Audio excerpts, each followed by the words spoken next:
Salamat sa mga binuhos mo at mga tinaya. Salamat at naging maayos sa iyong mga ginawa. Kung wala ka ay walang ganto na kapaligiran. Mas maayos at malinaw na aming natatanaw. At ikaw ang nagpabago, lahat ay iyong binago. Kala nilang posible, pinatunayan mo sa tao. Di ka malilimutan, nakatatak ka na sa isipan sa iyong mga tunay na ginawa. Salamat sa mga binuhos mo at mga tinaya. Salamat at naging maayos sa iyong mga ginawa. Kung wala ka ay walang ganto na kapaligiran. Mas maayos at malinaw na aming natatanaw. At ikaw ang nagpabago, lahat ay iyong binago. Kala nilang posible, pinatunayan mo sa tao. Di ka malilimutan, nakatatak ka na sa isipan sa iyong mga tunay na ginawa. Marami kang nagawa na di nila kayang gawin. At maraming tao na di ka gusto na alisin. Dahil ikaw ay iba sa lahat ng nakilala. Ikaw ang nagpabago, ginawa mong masagana. Ginawa mong mas maayos at naging maaliwalas. Lugar na kala ng iba wala na raw pag-asa, pero naayos mo at lalong napaganda. At mga kalsada ay mas lalo nang lumuwag pa. Di ka sumuko at patuloy mo kaming nilaban. Kahit sa iyong edad patuloy mo lahat kinaya. Ikaw ang aming tatay na di mabubura, na merong napatunayan at maraming nagawa. Kahit na mas maraming nagsabing di magbabago, pero pinatunayan mo lahat sa mga tao na may isang pangulo na merong magagawa. Kaya salamat sa 6 na taong pagtsatsaga. Magandang araw muli mga kabayan ko at welcome sa kay Daddy D Channel. At ito nga po ngayon yung ating pinapakitang kaganapan dito sa Manila Baywalk, Dolomite Beach ngayong araw ng Linggo. Ayan, kung inyo pong mapapansin mga kabayan ko, marami po ang namamasyal dito sa ngayon. At syempre, no, talagang ating nakikita dito na nag-i-enjoy hindi lamang po mga bata, mga matanda, kundi ang lahat ng kahit anong klaseng edad ay masayang masaya na nagkakasama dito. At syempre nagbabanding kasama ng kanilang pamilya, barkada, at syempre talagang yung kanilang mga iniirog. Ayan, tingnan nyo po mga kabayan ko, napakaraming tao dito ngayong araw na ito. At syempre talagang masayang masaya po tayo na nagpapakita ng kaganapan dito po sa Manila Baywalk, Dolomite Beach, kung saan makikita po naman talaga ninyo na napakaganda pagmasdan. Hindi lamang po yung mga nakita natin kaganito na mga namamasyal, kundi yung pinakaano dito, kumbaga yung ambience. At magigiliw, mawiwili ka talaga, no, sa panonood kahit ikaw ay nakatingin lang sa mga namamasyal dito. At syempre talagang kitang-kita po natin, no, kung gaano kalaki ang pinagbago nitong Manila Baywalk, Dolomite Beach, kung saan talagang ito ay naayos, nalinis, at kung saan marami po ang nakipagtulungan dito, especially yung mga volunteers sa panawagan noon ng dating Pangulong Rodrigo Roa Duterte na linisin ang Manila Bay. So dito po, no, sa kahabaan ng itong 500 meters na pinaglagyan ng Dolomite sand, ay ini-enjoy po ng ating mga kababayan yung magandang viewing dito. At hindi pa man swimmable, syempre makalanghap ng sariwang simoy ng hangin. At talagang kitang-kita po natin kung gaano kasaya yung lahat ng mga namamasyal dito, especially yung mga bata. Ayan, no, sa may dalampasigan kasama ng kanilang magulang or pamilya.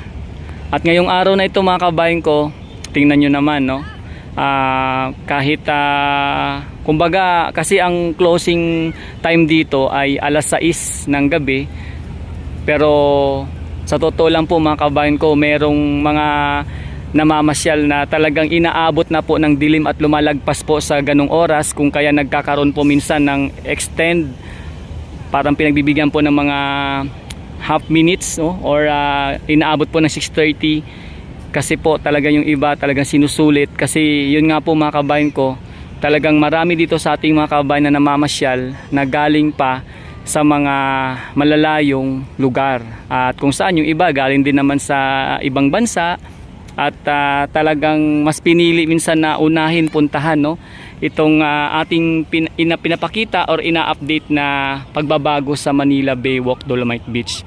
Totoo po yan mga kabayan ko.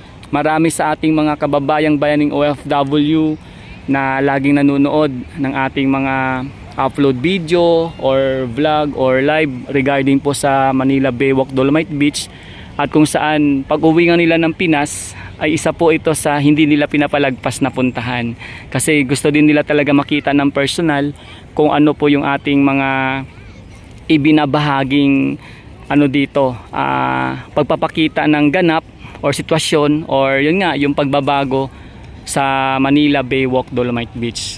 So kitang kita po natin mga kabayan, no, kung gaano nag-i-enjoy yung lahat na namamasyal talaga dito.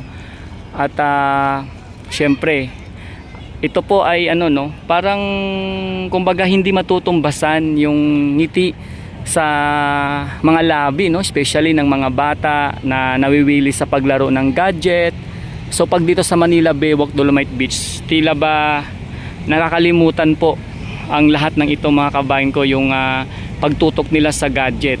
So malaking tulong po, malaking bagay talaga na nagkaroon ng gantong pasyalan, no, dito sa Manila Bay, or tinatawag natin na Manila Baywalk Dolomite Beach, kasi napaka-importante po ito sa, for example, sa ating kalusugan, di ba, sa health natin, kasi malaking bagay po na nakakalangha po tayo ng sariwang hangin, tapos nakakita po tayo ng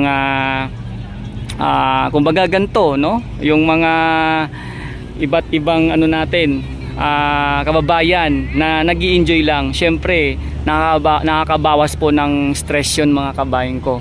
So yun, talagang napakalaking bagay, napakaganda na nangyari, na nalinis po or naayos, at nakita po natin kung ano yung merong pagbabago dito sa Manila Baywalk Dolomite Beach na ini-enjoy po ng ating mga kababayan. So lagi po nating sinasabi na salamat po sa ating dating Pangulong Rodrigo Roa Duterte na naisip po talaga na sabihin or inisip na unahin or ano pa ba, kumbaga nagkaroon siya ng lakas ng loob na kahit may sinasabi po dito yung halos dati mga karamihan, parang binabas po yung paglalagay ng dolomite sand, gray sand, or yung pag rehabilitate ng Manila Baywalk Dolomite Beach. Nagkaroon pa rin po ng lakas ng loob itong ating dating Pangulong Rodrigo Roa Duterte, natutukan nga po ang paglinis or pag-ayos ng Manila Bay, kung kaya ito po yung naging resulta mga kabayan ko.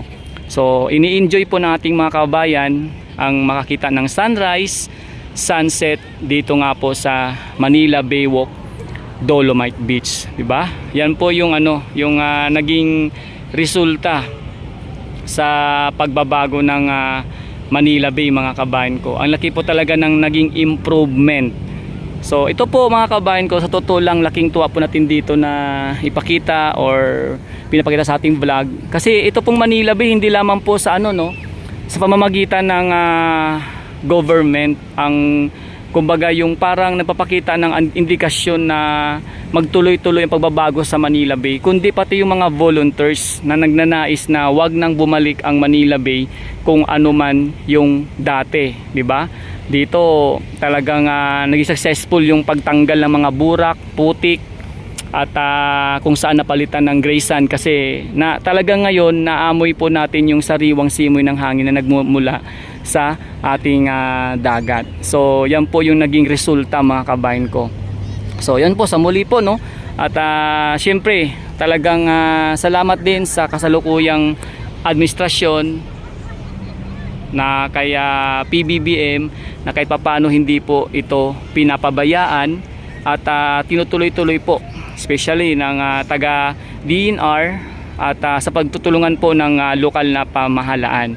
So maraming salamat mga kabayan ko. Ito nga pala si Daddy D at ito po yung ating update ngayon dito sa Manila Baywalk Dolomite Beach, kung saan makikita po natin yung pagbabago na talaga namang gustong gusto ng ating mga kabayan, na makikita mo talaga kung gaano sila